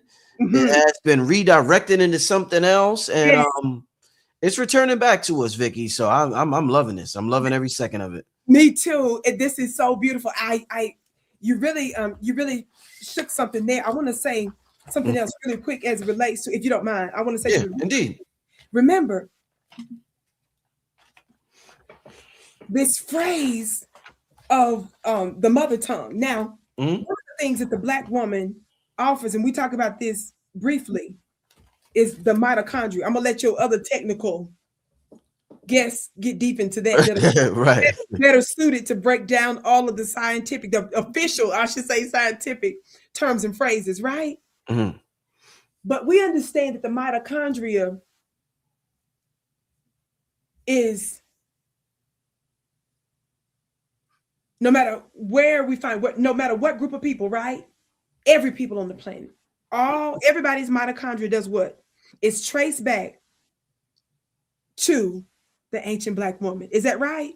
Which means that we're the blueprint for all beings. Some scientists are finding out, Brother Rich, that of course it's not just what they told us, and of course it never is. And that's why I don't even like to fool with science, because every day they tell me, "Oh, science is a new study just said," but if I say something intuitively, you'll wait, quote unquote, for proof, right? Before you believe what I said. And every day they changing the science. Every day they everything is ship shaping and changing into something else. I love you back, beloved. So, you know what Spirit showed me about the mitochondria? Not only is that a biological evidence of the origin of human beings, right? Spirit told me mitochondria, the mitochondria miter. Y'all know what a miter is? M-I-T-E-R. What's that? A miter, a type of turban, a type of crown. Oh, shoot. So when you hold on, Vicky. A tall headdress worn by bishops and senior abbots as a symbol of office. Wow. Okay. So in different systems, you would hear that. But why did Spirit tell me that? Because it's not just a physiological or a biological trait that we have in terms of authority. It's also spiritual, which is why I called it the mitochondria, that deals mostly with physical and natural, but it's also the mitochondrial miter, that there is a throne, there is a crown that we have that is respected and visible in other dimensions, which is why in some of the ancient writings, Brother Rich, some of the enemies of our ancient mothers wrote down, journaled, that the gods seem to prefer us. Mm. These are the things that they don't want to say, Right, which right. is why most times when you find the protectors, talking about angels, Mhm. of countries and nations, they're often women, even the Statue of Liberty. You understand? Got you. Got you. When you look at ancient images, it's not unusual to find that the Isis, the Osets, the Hathors, also known as Het Heru, different other goddesses had what? Those wings, right? That put you in the mind of an angel. Those were the notion of even angels were copied, which is a higher spiritual hierarchy that come from our ancient systems were copied by the powers that shouldn't be. That's the reason why I emphasize that image that you just saw of those ancient images and statues that's all over the world of so-called Saint Michael beating the devil, right? Baby, the original was he was killing your ancient mamas. You see? And then they changed it to make it quote unquote look like whatever you perceive to be a modern devil is. But that's why I wanted to show you the ancient Christian motif on who they were really going after. And to remind folks that even after October 7th, remember when that stuff escalated in the Middle East, we won't get into the details there. I'm saying these words this way for a reason. But when that stuff started after October 7th, remember when they claimed they was attacked by Hamas, them folks? And that stuff escalated. Y'all know what I'm talking about, them folks. I ain't going there. But the thing is, and I keep talking about this, Brother Rich, that when they got ready to go to war a few weeks after, Netanyahu's people brought in a famous Hebrew singer to pump up the IDL to prepare to go in and just commit all kind of further atrocities against the Palestinians, right? And what did he prophesy in his singing? The name, the top name that they could think to call their enemy that's closest to them, that's been a thorn in their side for all the years that they've been stolen their land, is what? Gaza, you black woman. Yeah. Gaza, you whore. Gaza, you beef. Gaza, you trash. And go so far as to say, like your mother. So why would they call the #1 terrorist group on the planet after ancient black goddess? Why, when they started and escalated the war into even what it is today, they went further into what it is today. Of course, we know where they're fighting with Iran, but understand that Iran was interrelated to supplying weapons for the resistance for other parts of the so-called Middle East. Yes, but my point is, what is it that they know that's intuitive in them that they automatically invoke the black woman? Do you understand? This, they understand, was the ancient authority. Again, this was cosmic. I'm gonna say this and I'm gonna be done. This section here, I want to just remind folks why I'm emphasizing this as order. How many of you all heard of a man by the name, the Roman Emperor Augustus Caesar, also known as Octavian? Have y'all heard that in history before? Why am I bringing him up, Brother Rich? I'm not going to bring up all the many others. I want to use this as one example. And I need everybody to use their imagination and understand why I'm bringing this up. Honoring the goddess, getting back to divine order has everything to do with the remaking of the new world and the reason why we've seen the escalating destruction of the world that we're in now. She is making a return. Are you listening? Watch this. This has to do everything with celestials and this of angels, because we broke down where the original idea of the angels came from in the first place, right? Dealing with our dear brother, Dr. Pronounce his name again for me. Barashango. Barashango. Thank you so much.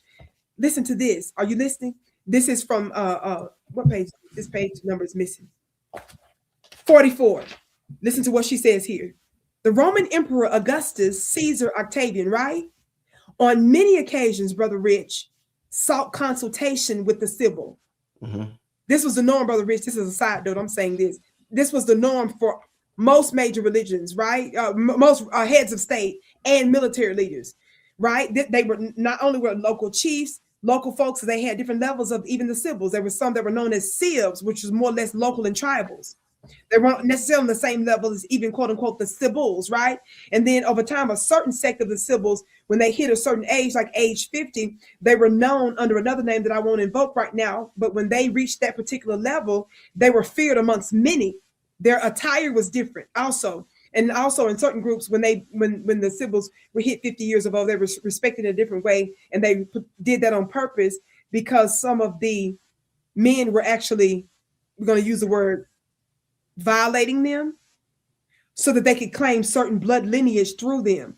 So in order to protect them, they only label certain Sibyls at a certain age at 50 to protect the younger Sibyls that were being violated so that they wouldn't use that lineage and that bloodline for certain elevation in society. Does that make sense? Yeah, got you. Yeah, yeah, I can hear you through the thing. So that's a side note. So listen to this next part. So just I want to keep that in mind that this was a custom of many heads of state around, you understand, of the known world and locals and chiefs. But listen to this. But I want to talk about the Roman Emperor Augustus, because many people would know who he is through history. So Octavian, back to him, on many occasions sought consultation with the Sibyl Turbitina, Brother Rich, in Cumae, which is in Italy, right? But she would categorically refuse him. Somebody saying she refused Roman Emperor Caesar? Yes. She did this because he had just declared himself Caesar, Brother Rich, which means Lord or God of all of Rome, Brother Rich, and demanded to be addressed as such. That's why she denied him. This no Sibyl could do. However, under much pressure, Brother Rich, she was forced to see him. The dates that are written here is 27 through 30 BCE. The Roman emperor finally arrived for the divination. Do y'all understand this? The divination meaning her tapping into the spirit, right? And the Sibyls would often go into trance, sometimes organically, naturally, and sometimes they would take certain liquids and other things in order to put them in this trance possession to where they were able to tap into what I say. This ain't in no book, classified or above classified information. This is why heads of state, this is why military leaders came from them, from information that they couldn't get from no Howard or Harvard of the day. What did I say? In 2730 BCE, the Roman emperor finally arrived for the divination. And just as spirit was taking possession of her, Brother Rich, the Sibyl, Mommy descended and appeared before him. What happened, Brother Rich?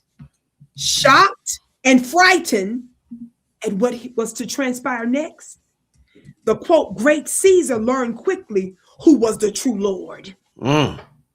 The emperor, y'all brace yourself. My students already know how we get down in class. The emperor was alleged to have exclaimed, are you ready for this, Brother Rich? And I'm quoting, Brother Rich, that he, quote, saw the heavens rent open. And she, meaning Mama Isis, sitting on an altar, holding a child in her arms, end quote. Amazed and dumbstruck awe, the emperor quickly, y'all ain't ready, and now I'm quoting, prostrated himself onto the ground before them, offering, quote again, thanks and praise to God. From that moment onward, Brother Rich, she writes, Augustus never demanded to be addressed as God or Lord by the African clergy again. But that's not all. I won't read the next part, but because of his humility and because of something else he did for her later, honoring the goddess, making a statue, she blessed him in battle. And they received a bumper harvest in that season. They received a bumper harvest, which was also later known as, because of his connection to the goddess, both the Sibyl and Mommy as creatrix. Have you heard of the Augustan age? It says here, that's when it became known as the Augustan age. After the fact, after an era of what she says here was the most illustrious period in Latin history. It was during this period, 29 BCE, 18 CE, when Latin culture was marked by civil peace and prosperity and reached its highest literary and poetic expressions, including Virgil's, what is this pronounced? Georgics, and the completion of the Aeneid, Aeneid, and some other stuff. Anyway, that's talking about the Augustan age, one of the golden ages, but that was because of he honoring the goddess. So I wanted to say that. Why did I bring that up? Because he honored the divine order, hierarchy. And I'm giving you an actual account of those that you would normally revere. Not you understand, but society, the world would brag about Roman emperors, especially someone like Caesar Augustus, Octavian.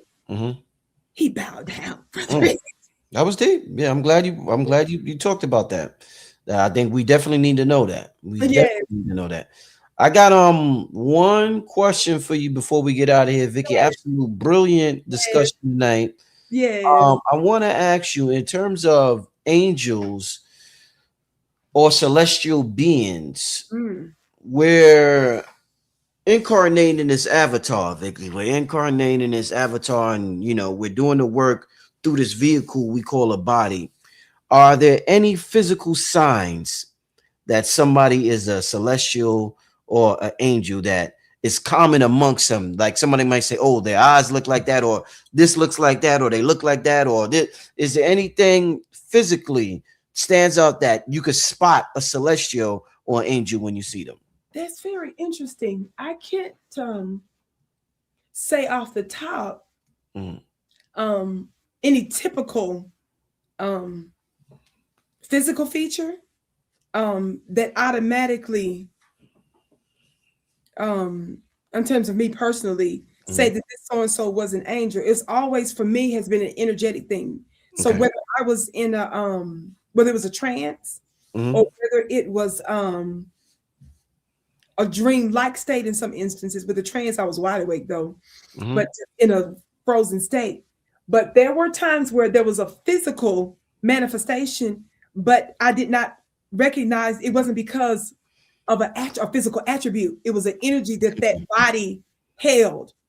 So when I was prophesied to at a gate in a Mhm. park by Mhm. this stranger that was taking tickets for me and the person that was assisting me for something that I was supposed to be on program at this event in a park that was packed with people everywhere. And as he was taking my ticket, Brother Rich, to come through, he just looked like a regular ticket taking man. Nothing, nothing to write home about or nothing, I'm trying to get through with my stuff, and my sister was with me, so we was trying to. So he and this is interesting that I'm going to share this prophecy with you. He said when he saw me, never saw me a day in his life.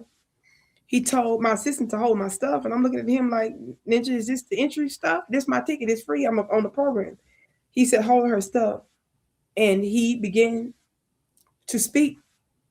He saw me in the future, and he described attire and some stuff that I won't say because it has to do actually with an authority with the civils, which I ain't gonna say, but I will say this part. Guess what he said? What? I was in multiple fights, Brother Rich, to save my home. I was in the middle of civil legal stuff before I ever dealt with an unjust criminal situation. And guess what he said to me? You're going to lose everything, and it's not going to be pretty. That ain't no good prophecy. This what the hell? The devil listen, this ain't God. This what? But he's at the door. There's a bunch of people. He's taking my ticket. And he said some other stuff that I told you I can't say. But the one part I will say, as he ended the rest of the stuff that he gave me specificity on, but it would be for the saving of many souls. He didn't say you finna get no house or no car. He said you finna lose everything. And he didn't stop there.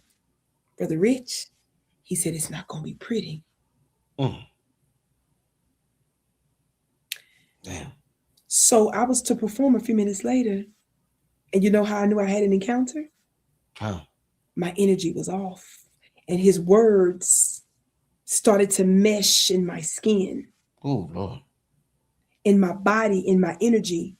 So even when I was projecting, once it was my time to go on stage, energy was off because that word changed me. Wow. So I knew from that I had an encounter. And another time, I had several other ones, but one other time, an angel came. This sounds crazy. Two of them came as twins, physically, when my car broke down 20 years ago. They came with a pair of angels, and they said something specific through the window of my car. Another time, a physical angel came. He looked like a black man. He was dressed in a painter's suit. Eyes was covered. And I was trying to hit the corner to get to the gas station. I could literally see from a stone's throw to the gas station. I was trying to make it before I completely ran out. And by the time I found my thing in the back of my car, the gas, what is it? The gas tank, not the gas tank, the little jug, the red little jug that you You have to walk to the station to get some gas to get to pour in your thing. I did that. Guess what, Brother Rich? I put the gas on the wrong, the little nozzle thing on wrong, and the gas started, Brother Rich. It would have just did something I won't say. Whoa. He came up like he was a painter, dressed in white, eyes covered. Put the gas thing on right, whatever, so I wouldn't blow myself up. Put it in the thing. And Brother Rich, when I was looking up to thank him, just in shock, just this was even happening, he disappeared. And the road that we were on, it was impossible to not see whichever way. You understand? It's too much for me to get into, but that was like a physical, you understand what I'm saying, manifestation of that. So to make a long story short, I'm not saying that they're not physical traits. I do believe, for example, that some of our attributes remind us of ancient goddesses and deities of time before. I definitely believe that and know that, in fact. But in terms of a specific angel, I'm not going to lie to you. Sometimes I've been taken aback because of the way they've come in different forms. And sometimes they were physical, but the times they came to me physically, it wasn't because their nose or their hair or their height. It was because of the energetic thing that took place afterwards. So we did. Some great stories tonight. A lot of great stories tonight. Hey. Shout out to everybody in the chat. Shout out to everybody in the chat. We got about 1,500 people in the chat. Absolutely amazing show tonight. Vicki, I know you got a lot going on. You got men's groups, you got women's groups, you doing it all, Vicki. Vicki, tell them King Simon is also sharing Vicki Dillard's website in the chat. The whole show he's been sharing it. Shout out to the king. Shout out to the king. Can I look? You go to onpurposewithvicky.com. Go ahead, Vicki. Yes, on purpose. Yeah, or just that's the link, but it's easier to get there with Vicki Planet too. It goes to the same place. Vicki Planet, Vicki Planet, my men's magazine. Oh, okay. Hold up now. Oh, that's fire. Hannibal's Command Secrets, Masculine, Spiritual. What that says? What does it say? Commerce? Commerce. You got it. Wow. So this is my first men's magazine only called Hannibal, baby. Whatever you're doing, baby, I don't know. Just know their pictures are appropriate, but they yummy. Most importantly, that's magic too. The most importantly is what? Hannibal's Command Secrets and Masculine Spiritual Commerce. Brother Rich, you know why I'm doing this? Number one, Spirit told me to, because I never in a million years would have thought it. But guess what? Some of Hannibal's secrets from his and authority. He had something major that took place in his life is actually directly related to an ancient Black civil. Baby, I'm gonna leave it alone for now. Some of y'all in my private courses know, but this book is this magazine is meant to give the masculines a secret. Brother Rich, when you find out look, I'm finna mess. Where my masculines at? Brother Rich, I'm gonna do one thing real quick. Okay, y'all ready for this? I should even do this. Brother Rich, I cannot do this. Y'all ready? Yeah. Watch the screen for 3 seconds. I'm gonna snatch it back. Y'all ready? Hannibal's. That's it. That's enough. Y'all see what he was sitting on in the magazine? Oh man. Did you see what he was sitting on, Brother Rich? Yeah. It's a commerce secret to that. And I'm giving you specific. Y'all know I couldn't have made this up. Who do a magazine for me and call Hannibal, baby? And putting secrets. This is not me. I channel this. For my goddesses, y'all know I do stuff for my goddesses. Where my goddesses at, baby? We gonna give you, because we're meant to manifest differently from the men, Brother Rich. Yeah. This is what this Venus magazine is about. It's luxury, because I don't believe it's just millionaires that should have the right to enjoy life, right? So we talk about the point of this is activating as a goddess in our day-to-day life on how we can live a luxurious life, even if we're not millionaires. That's not right that just millionaires get to live the life. No, baby. This country girl from Mississippi, we're going to do it up, baby, our way. That's what these are about. So even though it's yummy pictures in both of these, and some of the pictures in here, y'all ain't never seen before. That's why I be doing these shoots, baby, because I be doing other projects, honey. So y'all get them today, and that really helps me out so much. So that's one of the things I wanted to share. And of course, my monthly mastermind school is low cost. You get a live free lecture from me every single month. You get discounts there. We have you get access to my community. All of that, you can find it on the front page of my website at vickyplanet.com. Yes, and thank you so much for allowing me, Brother Rich, to tag that information. Yes. Now, great way to start the week, family. Great way to start the week with Vicky's energy. Somebody wrote in the comment, "Her energy is contagious." Indeed, Oh, indeed, yes, indeed. oh, that's so precious. Definitely is. Yes, but I want us to know this is a very difficult time, and it's an extraordinary time of change. But Brother Rich, we are meant to utilize our spiritual power. Mhm. We rule from the unseen places. Yes, indeed. That's the thing I want us to take heart in. Yeah. And even with all the Epstein stuff, which we won't get into, what is undeniable, Brother Rich, the most powerful people on the planet, right? As I keep saying, the Dalai Damn Lama is in there with his nasty little dirty little nasty little right? Y'all got sultans, Muslims. How y'all gonna send him your Kishwa, some of the most sacred fabric, bragging about how millions of people and their energy from around the world is on it, and you send this to this nasty little dirty little thing? You know darn well he wasn't on the carpet 5 days a day praying. What do you think he was doing, which we're not gonna say?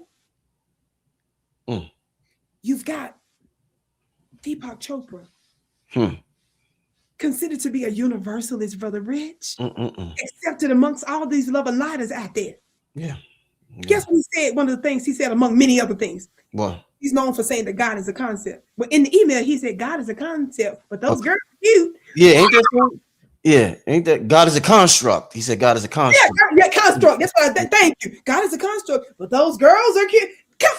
Freaky ass. Yes. Yes. Look, but Vicki, love and light. It don't take all that. You know why I don't take all that? Why you don't like my energy? Because you can't do that Epstein stuff in peace. You don't let you, the love and light, bring it down to where it can. No, this energy don't mess all that up. See, you can't do all that with this energy. Now I'm up and down. I'm the sweetness and the cuteness, but you're not finna not just get some of that other, the tsunami too. You're finna get all of it. That's what the goddess does. And let me tell you something. Behind all of that, Brother Rich, who else is in there, Brother Rich? MIT, Harvard, royalty, world leaders, bankers, lawyers. Look at me. How in the world, Brother Rich, could he literally string in every major sphere of the planet, right? Science. Noam Chomsky. Yeah. Noam Chomsky is considered to be a mind among minds amongst especially white folks, but even some of us, I've listened to some of his lectures. He's very impressive at times. But okay, whatever. Watch this. He in there, and they try to distance himself, even though his family was quiet for a long time. Watch this. Watch this. Somebody said Dr. Sebi called out Dillard. Really? He did. Yeah. Wow. See, I didn't know nothing about that then, but watch this. How in the world? And you see these different types of spheres of influence, right? Different types of industries and disciplines, right? How, Brother Rich, look. He was doing spiritual work, satanic, but it was still spiritual. And even his little dirty little island has what's called what? St. James, a temple on that little dirty little island. Even though, believe it or not, that island is actually connected to the trafficking of some of our ancestors. Similarly, that port that near that island way. So it's no wonder. But listen, why am I bringing that up? The point is that no matter how wealthy those folks are, right?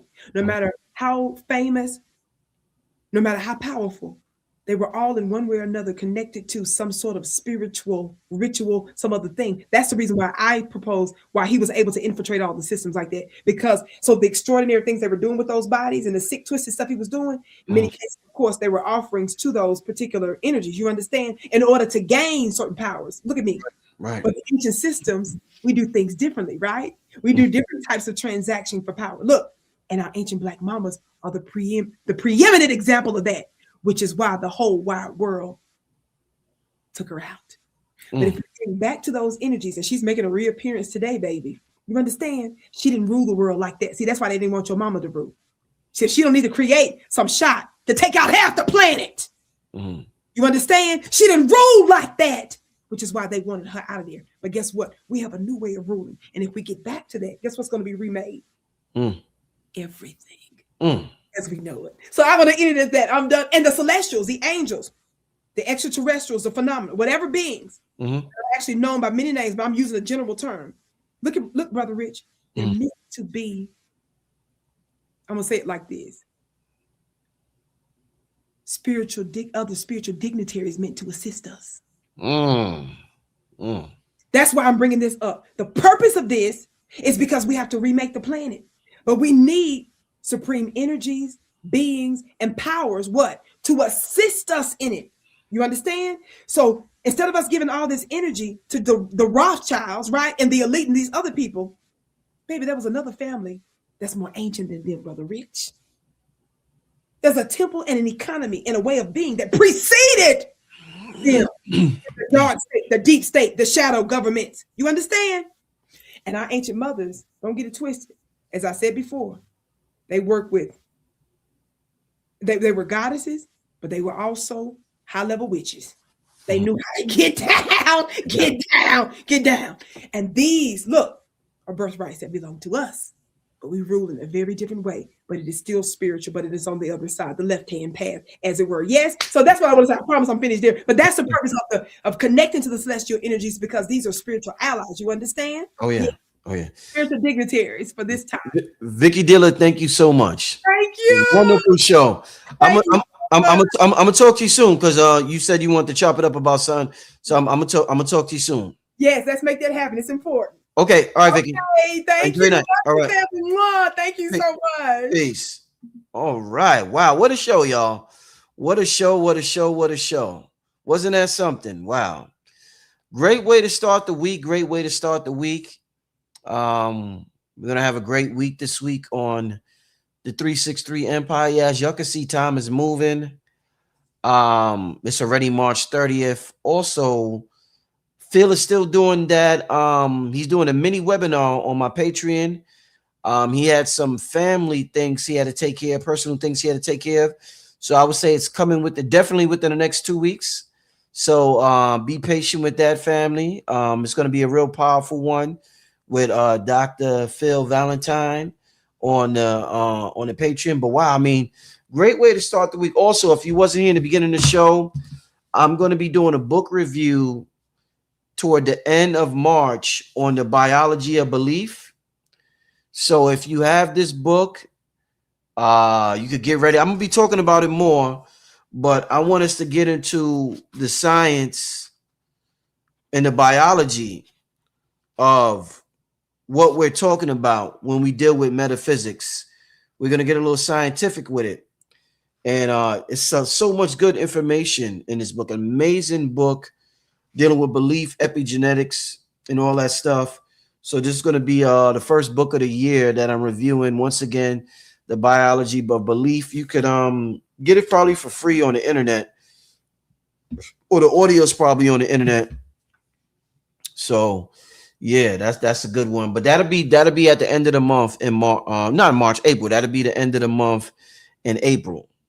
Yeah, I'm sorry. Somebody said the end tomorrow. Yeah, I meant the end of April, not the end of March, the end of April. So that will be the end of April. I'm gonna be doing that book review. Also, me and Vicki talked a lot today about spirituality. If anybody wants to get a radio cigar, let me share the link because I didn't share it during the show. If you are interested in experiencing, I gave a good breakdown. This elder sent me about what the cigars, the whole ritual of the cigar and the smoke does, along with your intention. I just put the link in the chat. Shout out to everybody who donated. I had a good amount of people donate today. It was that type of show today. I had shout out to Mr. G. I see Mr. G donated earlier, and Mr. G was right. I looked it up. Martin Luther King name was Michael, and he changed it to honor like a Protestant named Martin Luther King. So Mr. G was right about that. But shout out to Mr. G. He doing his thing with the honey and the Geefy tea. Make sure y'all, I don't have his website in front of me right now. I think it's nuwanigeefytea.com. But shout out to Mr. G. I gotta give him a call anyway. Shout out to that brother right there. But yeah, so like I said, shout out to everybody who donated on the super chat tonight. Somebody said, just order my cigar for the third time. Giving thanks for this technology. Peace, love, and favor. Yeah, shout out to you, and I really hope I'm glad you enjoying it. It is the plants are amazing. The plants are truly, truly amazing. That's why they had to mess with our plants so much. Even the weed, like you see how messed up that is in this country. So they really knew what they was doing with poisoning our technology. That's what they do with our technology. They poison it. So thankfully, I went out the country to get this, and to a place where the water's different, the air's different. Ain't no chemtrails. I ain't never said I've been there. Ain't no chemtrails over there where I go to get it, and it's not available to the general public. I have a special connection to get these. A special connection. These are not available to the general public. So real proud that the spirit that hovers over tobacco, chose to use me as a vessel to tap back into this spirit, this plant. It's been taken away from us for so long. So I'm thankful for that. Real thankful for that. Yeah, Rockefeller had a lot to do with it when he came with his petroleum-based medicines, and he got rid of all the herbs, and he got rid of the plants, and they made everybody that was into natural things made huge propaganda warfare. You was crazy if you even delivered a baby on your own. The doulas was crazy. Everything organic and natural, they switched. So yeah. So that's how it went down. But we're coming back to I swear this is our technology. I swear. I know we excited about the newest compute. I swear this right here, the plants, when you get the proper plants, they are truly your teachers, and they are here to teach you, answer any question you may have, help you with any question you may have. For those who donate 30 or more, get a cigar. For those who donate 30 or more, is gifted a cigar. Those who donate 30 or more is gifted a cigar. And the more you donate, the more I give. And I'm very generous. So don't think, well, if I get one cigar, if I get two, it's 60. Now I'm real generous. So, those who donate, they know what's up. Somebody said, just donated finally. That's what's up. I'm glad you did. I'm glad you did. And I got a fresh batch. I was in Honduras 2 weeks ago. So you're definitely going to enjoy them. Extremely fresh, amazing. It's going to be an amazing experience. Somebody said, is my order on its way, Brother Rich to Florida? I don't know. I hope so. Shit. I got an order going out Monday. By the end of this week, everybody's going to be caught up. So if it didn't, everybody would be caught up by the end of this week. But I'm always glad to talk. As y'all can see, I'm very proud. Somebody asked the name of the book. That I was talking about. Biology of Belief. I really want us to go over this together. I may even have, for my book reviews, I may even have some special guests to, help break down some of the concepts. This would be dope to invite. Billy talk a lot about epigenetics. I don't know, either Billy or Rod or something like that, but this would be dope. Also, Rod will be on Patreon later this week for his episode of Spiritual Therapy. So stay tuned for that. All right. Stay tuned for that. All right. Besides that, I'm going to be live on Wednesday. I don't think I'm going to be live tomorrow. Somebody said, where would I put that? I want the smaller ones in the notes. When you send a donation, you can leave a note. Yeah, King Simon said I should contact Bruce Lipton. I tried to before plenty of times. It's like, I don't know, these white podcasters, they got like the hookup with these white dudes, and they be getting on them shows over like Bashar and all these dudes. I'm like, what are they? How do I get down with this network where I could contact some of these people? Like I wanted Greg Braden, Bruce Lipton, but up until this point, it's been a little difficult. If I really put my mind to it, I just haven't really. If I really put my mind to it, I could really get Bruce Lipton. I just haven't put that much energy into it, but I'm gonna get him on eventually. I'm gonna get him. But thanks for putting that back in my mental space King Simon, about getting them on. Thanks for putting that back on. All right. Yeah, somebody said I bought the book a couple of months ago when I heard Dr. Yeah, Dr. Yaki talks about, shout out to Yaki Awaken. Yeah, Yaki mentioned his book a lot because it's very important. King said ask Robert Grant. You know, that's a good idea. And I got to get Robert Grant back on here again. Anyway, you know, I'm actually waiting because I got a podcast I'm getting ready to start, and I want Robert Grant on the podcast. So I was just gonna have him on the show, but I think I want to wait till I start the podcast to get Robert on the podcast. But that's a good idea. Somebody said after purchase, when I clicked PayPal link, I didn't see a note option. You should have. People leave me notes all the time, so you should have. Yeah, I don't know. People leave notes all the time. You know, Michael Bernard Beckwith can help you connect with those other people. Yeah, I don't know. We'll see. You know, we'll see. Wow, he's 81. Yeah, you know, last video I seen of him, his health wasn't in the best. He wasn't in the best condition. You know, health wise, and his voice was a little messed up. I hope he's doing all right. He lived 81. You lived a great life, and you know, may he live as long as he wishes to live. But I learned so much from Bruce Lipton, and Yaki learned when Yaki was first learning. He learned a lot from Bruce Lipton, but he's one of these people on the planet that have impacted millions and millions of people, and you know, I hope he's all right. God bless his soul. Bruce Lipton. He went against the establishment when he was talking about epigenetics and genes and DNA. He went against the establishment, and he walked out of his position. What he was, I think as a biologist. So he put a lot on the table for his belief, and you got to be able to respect that.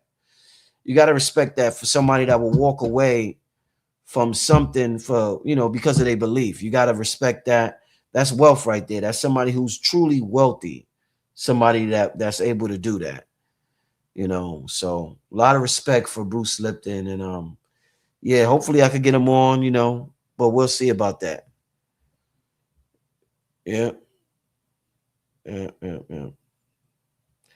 Somebody said one of the white pioneers. Yeah, Bruce Lipton, white OG. Brilliant man. Did a lot, learned a lot. Like I've watched so many of his lectures, and I think I got a couple of his audio books. This was the first physical book that I bought because I wanted something physical from his information. But back in the day, I used to listen to all types of audio books from him, you know. So yeah. But about to get out of here. Just want to see you know, I always chop it up with y'all real quick before I get out of here. Shout out to Top Cats. I haven't talked to him in a little while. Shout out to the brother Top Cats. Let me just see what y'all talking about real quick. So y'all ask me about this sister all the time. No, I haven't been in touch with her. I'm gonna get in touch before the year's out. I'm gonna get in touch with her though. Shout out to her. She got a good YouTube channel. Well, yeah, I'll get in touch with her before the year's out. Yeah, before the year's out, I'll get in touch with her. All right, y'all. So with that being said, listen, yeah, I'm excited that you're going to experience the tobacco. I'm, like I said, it's not even for sale to the general public. You know what I'm saying? Like, imagine having something that the general public like that don't even have access to. It's a special thing. If I was to document my journey to get it, yo would be like, wow, you go through all of that? Yo would be like, yo, you go through all of that just to get it? Yeah. And it's worth it. It's definitely worth it. Shout out to Honduras, Dr. Sabi, everybody out there who represented Mr. G. Shout out to Honduras. All right. Yeah, once again, make sure you hit up Vicky's website, On Purpose with Vicky, VickyPlanet.com. All right. I just ordered your cigars with a $50 donut. Okay, definitely. Yeah, I'm gonna get everybody's definitely, no matter when you ordered, even if you just ordered today, everybody's to go out by the end of the week, by Friday. Yeah, everybody's to go out by Friday or Saturday latest. So everybody you order today, you'll have it next week because it'll be traveling during the weekend and y'all get it by like Tuesday or Wednesday or something. So if you order it this week, you'll definitely get it by next week. All right, family. But yeah, I never heard of him. Can I get Shahid Bolson? I'm gonna look him up. I'm gonna look him up. Like I said, I haven't heard of the brother. But time for me to get out of here, family. Appreciate y'all. Appreciate everybody for tuning in. Another great show tonight. And I will see y'all. I'm looking to see if there's anything else I want to show y'all. I will see y'all on Wednesday, right? I don't know who I'm gonna have on yet. I'm trying to think if there's anybody scheduled. Yeah, I'm not sure, but I will be on Wednesday, all right, family? Everybody enjoy the rest of your night. Do what you got to do. Keep this energy flowing into the dream realm, and let your subconscious do what it got to do while you sleep. And let's have a great day tomorrow. All right, family. See you on Wednesday. Peace and blessings, y'all. Radio Cigars. We out. Radio cigars. Before there were cigarettes, before there were brands, there was the leaf. Tobacco is one of the oldest forms of spirit communication known to humanity. Long before modern times, it was understood as a living messenger, a way for human intention to travel beyond the visible world and return with meaning. In the oldest traditions, tobacco was never a habit. It was a bridge, not something used to escape life, but something used to speak with it. Our ancestors knew breath as spirit itself, and smoke was breath-given form. When the leaf touched fire, it awakened. When guided by breath, it carried thought into the unseen. In that moment, intention became vapor, and prayer learned how to rise. It was never about getting high. It was about clarity, connection, making the invisible visible. That's the memory the leaf still carries. Radio Cigars. Radio cigar. Radio cigar. Radio cigar.